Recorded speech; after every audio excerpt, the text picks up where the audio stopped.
Welcome back to another episode of The Clutch Report. I am your host, Jamaal Bethea. Thank you for joining me. Before I get started, I just want to say thank you. Last month, my channel had 6,000 views. Thank you very much. I know I have a mix of content. I have highlights, I have shows, I have Jamaal reacting to things around the sports world. Thank you very much for tuning in and watching my show. Moving right along, I just wanted to talk about the playoffs. If the playoffs started today, what we pretty much have is the Thunder, the number one seed. I mean, historic all-time great defense. We need to stop taking them for a joke. They are for real. They would be playing either the Mavericks or the Kings. In that Mavericks-Kings playing game, honestly, I think we're really looking at probably... I'm going to go Mavericks in that game. And honestly, the Kings could actually sneak a win in that game too. But then you got the Timberwolves and the Clippers in that 7-8 play-in matchup. And I think the Timberwolves are going to come out of that. So I think the Timberwolves will probably end up with the higher seed. And I think probably the Mavericks. I think the Timberwolves will end up 7th. And I think the Mavericks will end up probably 8th. That's what I think will happen right there. The Lakers and the Grizzlies is an interesting series. I think the Grizzlies are grindhouse. They're a tough team, but I don't think they really have the offensive punch. I don't think they really have it, to be honest. I could see the Lakers winning that series 4-1. And I'm not going to say 4-0 because I feel like, Jaren Jackson's going to have a great game. Or, Desmond Bane is going to have a great game. Somebody's going to have a great game. They're going to win at least one game in that series. This Nuggets-Warriors series. That's the series I'm really watching in the Western Conference in the first round because I honestly feel like the Nuggets have the best player in the world, but the Warriors have a much better ensemble. And that's really because now they have Jimmy Butler. Stephen Curry doesn't have to do it alone. They have some shooters. They have pieces. Me and my father keep talking about this, but it seems like the Warriors don't want to play Moses Moody enough. Like he keeps proving he should be on the court, but he keeps getting like 10 minutes, 12 minutes. I think he needs an extended role to see what he can do. I think he's earned that. And I'm really saying all of that to say I think the Warriors offer a very formidable opponent for the Nuggets. Even though the Nuggets are the 3rd seed, when the Lakers beat them, 2 months ago? Or was it maybe a month and a half ago? Sports move so fast. The way that they keyed in on Jokic, my question was, who else really has the ability to step up and go, hey, I'm here, I got it? You could say Jamal Murray, but like last time they played the Lakers last year in the playoffs in the first round, he had a bad series. He just hit 2 game winners, so everybody forgot. And, even like Joy Taylor, people will be like, oh, he's underrated. I'm like, no, he's not. He's a good player, and that's about it. He has flashes and moments where he shows you greatness, but being great is consistently being great. And I don't know if the Nuggets have that. So to be honest, in that Nuggets-Warriors series, I could see that going 7, but I'm honestly going to pick the Warriors in 6. Moving on to the Eastern Conference, you got the Cavaliers with the number 1 seed. They're having a historic season. They're at a historic pace. They have the most wins by this point in the season in the franchise's history. They will be facing either the Heat or the Bulls. And I mean, in that Heat or Bulls game, it's from, it's week to week because, the Heat are struggling, so are the Bulls. But I'm going to say the Bulls. I'm going to say the Bulls win that game. And then the 7-8 playing game matchup is the Hawks and the Magic. I have the Magic coming out of that. So I think, honestly speaking, I think I'm going to go out on a limb and I'm going to say the Bulls are going to get the 7 seed and I think the Magic will get the 8 seed. That's what I think will happen. Okay. The Knicks and the Bucks. This is an interesting series depending on who's available because, of course, if Jalen Brunson's healthy and available, I'm picking the Knicks probably still in 6, maybe even 7. But if Jalen Brunson is not healthy, I might pick the Bucks in 5 because I think they'll just get him out of there. I think the Knicks have some good pieces, but unless Karl-Anthony Towns, I did a video about a month ago when the Lakers beat the Knicks at the time and they had won 8 straight and they had vaulted all the way up to 2nd in the Western Conference. I forgot the guy's name. Karl-Anthony Towns actually had a bad game that game, and I was like, is he ready to play big in big moments? If Jalen Brunson's not healthy, he needs to be 35 and 15, and that's it. If you want to be, a long-term Knick and prove that you're really who they need, be 35 and 15. That is what they're going to need in order to win that series. So honestly, if they're not healthy, I'm picking the Bucks in that series. And then my favorite series for the whole first round, this Pacers-Pistons series. Let me tell you something. The Pistons By early March last year, we're already out of the playoffs. They had about 9 wins and 35 losses. Around that same time this year, they had 35 wins. Like a 26-game turnaround in one season. This Pistons team is for real. They're not the 8 seed play-in. They're the 5th seed. And we all know the Pacers are not who they were last year. Halliburton's numbers aren't the same. I mean, it's a small market team. Same thing as my San Antonio Spurs. And I think they need free agent help. Nothing's going to save them besides like a big splash in the free agency. They need to make some moves this offseason. So I'm picking the Pistons in that first round series. I really am. I'm picking the Cavs to come out in the first round. I'm picking the Pistons. I'm picking the Bucks. I'm picking the Celtics.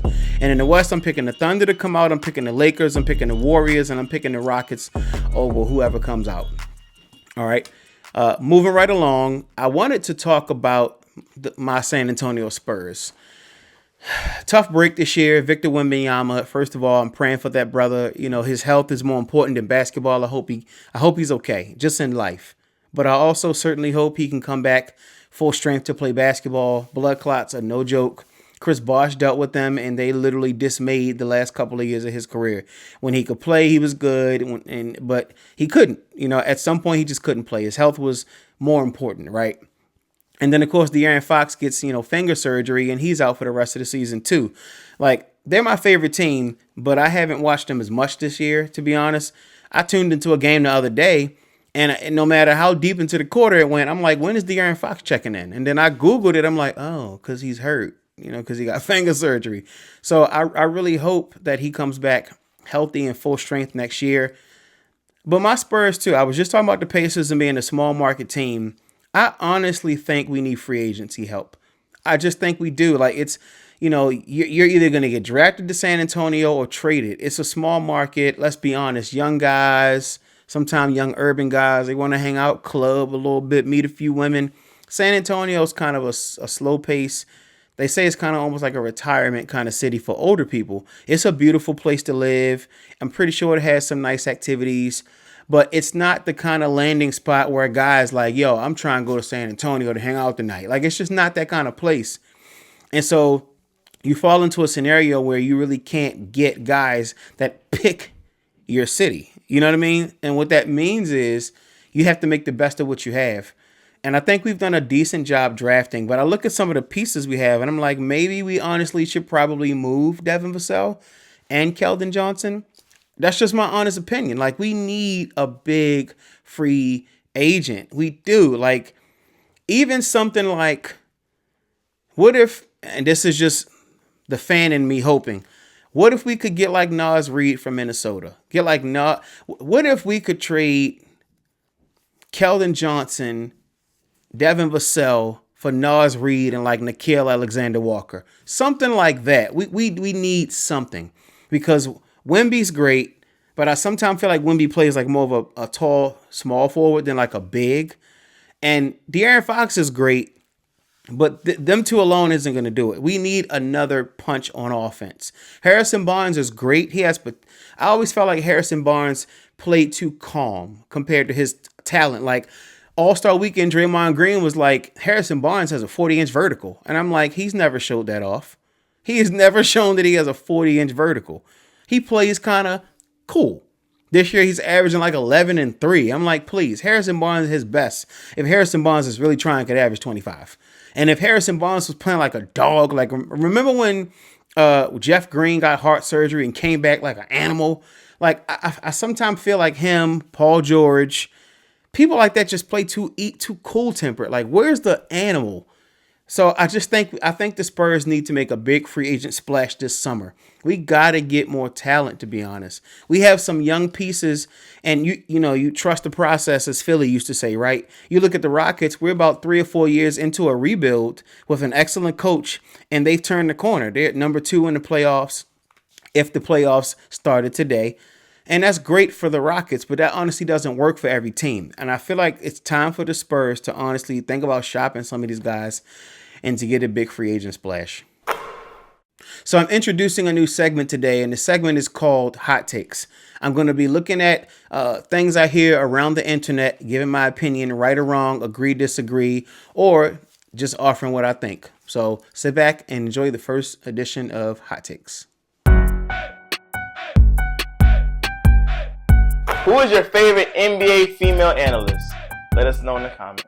I'm not going to lie to you. I know it might be controversial, especially given what's going on in the current moment, but my favorite female analyst is still Joy Taylor. I think from her amazing beauty to just knowing the sport of basketball better than a lot of women.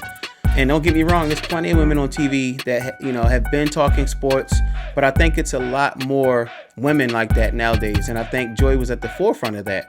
She wasn't the first woman on TV talking sports, and she won't be the last, but she was one of the first one of her kind. I'm gonna be honest, this is the absolute truth right here. If you're gonna talk about people for a living, nonstop, every single day, and you saying things that are highly opinionated, might be attention grabbing, you might just be saying stuff to get the headline, you're critiquing people, comparing people every single day, you gotta be able to take that same type of criticism. Can't be soft about it. I saw when Acho tweeted this, and it's true. Like, sometimes people who talk junk online feel like they're invincible and you can't say anything back to them. And it's crazy that these analysts don't understand that. Yes, you have a job to do, but if you say things a certain way, especially like Stephen A. Smith when he was talking about LeBron as a father, I'm trying to be as respectful as possible. LeBron as a father, stop this. Like, of course you got what you got. You know what I'm saying? You can't be soft about it if you're going to talk junk. The fact that so many people are disrespecting this OKC team is so crazy to me, especially like in the media and stuff. Like, not having them as your title favorite is insane. Like, this is a historic team. Like, not even glazing. Check the stats. This is a historic team. They are giving people the belt. I've said this all season. I personally wondered how the Thunder would look in the playoffs. So I'll be the first to jump out there and say that was me. I'm not saying they can't do it, but last year they were number one and they didn't get past the second round. What makes them different this year, right? However, their defense is historically great. I'm talking top 5 all-time analytic, historically great. It's not even just about offense. Offense sells tickets, defense wins games. When the Warriors were at the peak of their power, they were scoring number 1 in offense and number 2 in defense in the league. And I mean, I'm sorry, the Thunder are doing that this year. So I do not think they should be taken lightly. I really don't. All right, guys. Well, that's the show for today. Thank you for tuning in. Like, comment, and subscribe. Please show support to the channel. We greatly appreciate it. We're trying to push another 6K this month. Thank you so much. This is Jamaal Bethea from The Clutch Report. Peace.